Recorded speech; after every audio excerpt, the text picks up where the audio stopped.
কা আন্দোলনৰ সন্দৰ্ভত আছুৰ প্ৰতিক্ৰিয়া ৰাজ্য চৰকাৰৰ সিদ্ধান্তক কঠোৰ গৰিহণা আছুৰ কেবিনেটত লোৱা সিদ্ধান্তক প্ৰত্যাহাৰ দাবী আছুৰ কেন্দ্ৰীয় উপদেষ্টা প্ৰকাশ চন্দ্ৰ দাসৰ কা আন্দোলন ইতিমধ্যে অসমৰ ৰাইজে সবল প্ৰতিবাদেৰে কাৰ বিৰুদ্ধে কৰিছিলে আৰু কা কোনো কাৰণতে অসমৰ ৰাইজে মানি লোৱা নহ'ব বুলি ভাৰত চৰকাৰক ইতিমধ্যে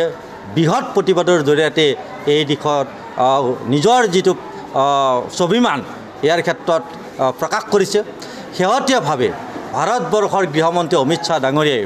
পুনৰ সমগ্ৰ ভাৰতবৰ্ষৰ লগতে অসমতো কা প্ৰযোজ্য হ'ব বুলি কৈছে কা আইন প্ৰযোজ্য কৰিব বুলি কৈছে ৰুল ফ্ৰেম কৰিম বুলি কৈছে আমাৰ স্পষ্ট কথা কা অসম চুক্তিৰ উলংঘন কৰা এখন আইন কা এখন সাম্প্ৰদায়িক আইন কা এখন সংবিধান বিৰোধী এখন আইন এই আইন কোনো কাৰণতে অসমত আমি মানি নলওঁ আৰু এই ক্ষেত্ৰত ইতিমধ্যে উত্তৰ পূৰ্ব ছাত্ৰ সংগঠনৰ যি আমাৰ সভা হৈছিলে তাত এই বিষয় আলোচনা হৈছিলে কাৰণ কাই অসমীয়া খিলঞ্জীয়া মানুহৰ লগতে উত্তৰ পূৰ্বৰ মানুহৰ পৰিচয় আৰু অস্তিত্ব বিপন্ন কৰিব ইতিমধ্যে অবৈধ বাংলাদেশীয়ে সমগ্ৰ অসমৰ খিলঞ্জীয়া জাতিক পৰিচয় আৰু অস্তিত্ব বিপন্ন কৰা এটা সময় ইতিমধ্যে হৈছে এই সময়ত আকৌ কা আনি অবৈধ হিন্দু বাংলাদেশী 2014 চনৰ 31 ডিচেম্বৰলৈ অহা সকলো হিন্দু বাংলাদেশীক ইয়াত নাগৰিকত্ব দিবৰ ব্যৱস্থা লৈছে আমি স্পষ্টভাৱে কৈছোঁ অবৈধ বাংলাদেশীয়ে খিলঞ্জীয়া অসমীয়া মানুহৰ প্ৰভুত্ব ৰাজনৈতিক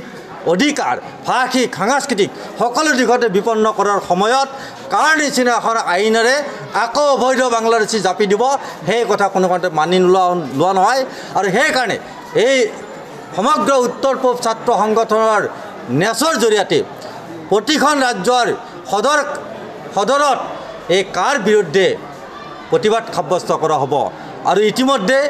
অবৈধ অনুপ্ৰৱেশকাৰীয়ে অসমৰ লগতে উত্তৰ পূবৰ ৰাজ্যকেইখন গ্ৰাস কৰাৰ এটা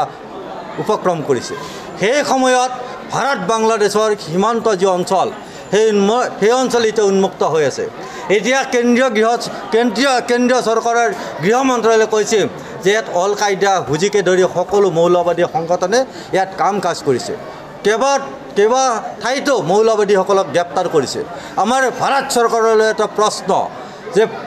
ভাৰত পাকিস্তান সীমান্ত যি ধৰণে চিল কৰা হ'ল ভাৰত বাংলাদেশ সীমান্ত অঞ্চল কিয় চিল কৰা হোৱা নাই যিয়ে আজিও অসমৰ 262 কিলোমিটাৰ অসম বাংলাদেশ সীমান্ত প্ৰায় কৰিমগঞ্জ ছেক্টৰত 4 কিলোমিটাৰ এতিয়া উন্মুক্ত হৈ আছে জেহাদী সকলো মৌলবাদী সংগঠনৰ যি কাৰ্যকলাপ ইয়াৰ বিৰুদ্ধে তদন্ত হ'ব লাগে আৰু সকলো ধৰণৰ ব্যৱস্থা গ্ৰহণ কৰিব লাগে ইয়াত অবৈধ মৌলবাদীৰ যি কাম কাজ আৰম্ভ হৈছে জেহাদীৰ যি কাম কাজ আৰম্ভ হৈছে তাক পুলি পুখলি উঘাৰি দিয়াৰ ব্যৱস্থা কৰিব লাগে আৰু তাৰ লগে লগে ভাৰত চৰকাৰে ভাৰত বাংলাদেশ সীমান্ত যুদ্ধকালীনভাৱে চিল কৰি এই অঞ্চলৰ অবৈধ অনুপ্ৰৱেশ আৰু হুজিকে ধৰি অল কায়দা সকলো ফাণ্ডামেণ্টেল গ্ৰুপৰ যি কাম কাজ বন্ধ কৰাৰ কাৰণে আমি ভাৰতবৰ্ষ চৰকাৰক আমি দাবী জনাইছোঁ জয়ন্ত মল্ল বৰুৱাই কৈছে যে এইবাৰ কা আন্দোলন সদায় জেলত ভৰাই দিয়া জয়ন্ত মল্ল বৰুৱাই কা আন্দোলনৰ যিটো মূল উদ্দেশ্য সেই উদ্দেশ্যটো হয়তো ভবা নাই কাৰণ কা আন্দোলনৰ মূল যিটো সত্তা সেইটো কা আন্দোলনে মূল সত্তাটোৰ কাৰণে যুঁজ কৰিছে খিলঞ্জীয়া অসমীয়া মানুহৰ পৰিচয় অস্তিত্ব বিপন্ন কৰিছে অসম চুক্তিৰ নিচিনা ৰাষ্ট্ৰীয় প্ৰতিশ্ৰুতি এখন দিয়া চুক্তি উলংঘন কৰিছে এখন অসাংবিধানিক এখন আইন যিখন আইনে কৈছে 2014 চনৰ 31 ডিচেম্বৰলৈ হিন্দু বাংলাদেশীক নাগৰিকত্ব দিয়া হ'ব তেনেকুৱা অসম চুক্তিক কোনো কাৰণতে মানি লোৱা নহয় আজি জয়ন্ত মল্ল বৰুৱাই কি ক'ব লাগিছিল খিলঞ্জীয়া অসমীয়া মানুহৰ স্বাৰ্থত কথা ক'ব লাগিছিল যে কাৰ নিচিনা এখন আইন কোনো কাৰণতে অসমত জাপি দিয়া কথাটো মানি ল'ব নোৱাৰি কাৰণ কাই ইতিমধ্যে কাই বুলি নহয় ইতিমধ্যে অবৈধ বাংলাদেশীৰ অনুপ্ৰৱেশকাৰীয়ে খিলঞ্জীয়া অসমীয়া মানুহৰ পৰিচয় অস্তিত্বৰ প্ৰতি ভাবুকি আনিছে আজি মৌলবাদী জেহাদী ইয়াত অনুপ্ৰৱেশ কৰা বুলি ইতিমধ্যে চৰকাৰীভাৱে ঘোষণা কৰিছে গ্ৰেপ্তাৰ কৰিছে তাৰ পিছতো যদি অবৈধ বাংলাদেশীক বৰপিৰা পাৰি কা আন্দোলন বা কা আইনখন জাপি দিয়ে সেই কথা অসমৰ ৰাইজে কেতিয়াও মানি লোৱা নহয় জয়ন্ত মল্ল বৰুৱাই যিমানে ডাঙৰ কথা নকওক কিয় দিল্লীৰ ৰঙাচকুক ভয় কৰে সেইকাৰণে দিল্লীক সন্তুষ্ট কৰিবৰ কাৰণে কা আন্দোলন কৰিলে জেললৈ পঠাই দিম বুলি কৈছে কা আন্দোলনলৈ জেললৈ পঠোৱা কথাটো কৈ ভয় খুৱালে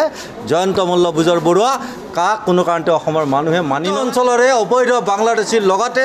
অল কায়দা হুজিকে ধৰি সকলো মৌলবাদী সংগঠন ইতিমধ্যে অসমত প্ৰৱেশ কৰি ভাৰতবৰ্ষৰ বিভিন্ন প্ৰান্তলৈ গৈছে ইতিমধ্যে কাম কাজ আৰম্ভ কৰিছে যিটো কথা আমি সদৌ অসম ছাত্ৰ সন্থাই কৈছিলোঁ যে অসমৰ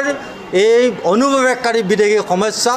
অল কায়দা হুজিৰ নিচিনা ফাণ্ডামেণ্টেল গ্ৰুপৰ এই কৰা জেহাদী প্ৰৱেশ কৰা এই অসমে এদিন সমগ্ৰ ভাৰতবৰ্ষৰ কিন্তু ভৌগোলিক অখণ্ডতাৰ প্ৰতি ভাবুকি আনিব